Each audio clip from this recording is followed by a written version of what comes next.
Yo. Nyo kada pegat prank lom kan? Tak pura-pura dia tinju. Tapi yo belum saya kirim pasukan di Bena Mandum, saya ucok awak yang dua-dua. Awak anak taturi pokok ji saya ucok. Tak gimana reaksi awaknya tu? Langsung saja. Langsung dalam video.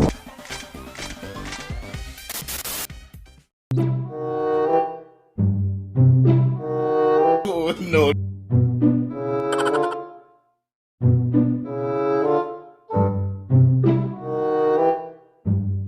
Okey Pak, target kata rempak Pak. Yang pakai jilbab merah. Kirim pasukannya Pak. Segala om jak. Oh yang pakai jilbab merah Pak. Yang ni Pak. Ya Pak. Ya silap mendung Pak. Silap mendung. Kirim pasukannya Pak. Lajak Pak.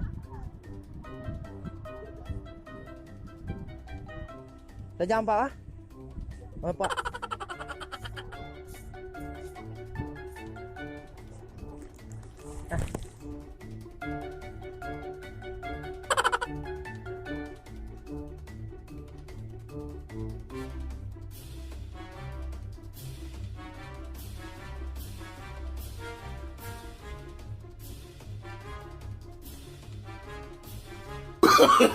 Kamera Pak. Sorry Pak. Maaf Pak.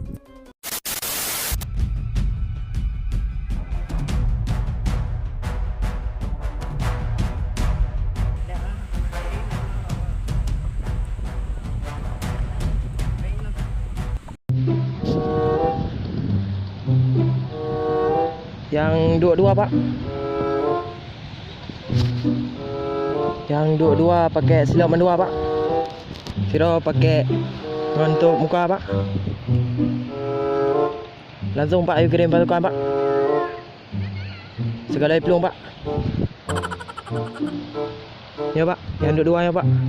Lo yandang Pak. Oh langsung ya Pak. Wait Pak. Ya Pak.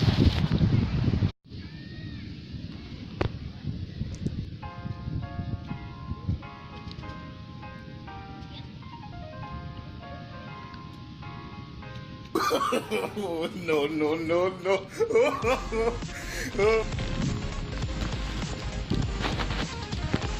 Tak.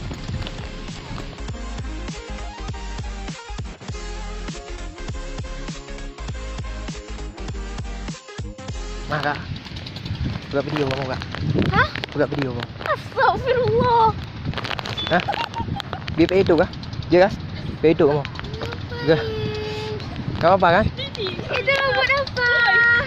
Buat ini konten itu nanti dia lah. Apa kan? Bikin gitu apa kan?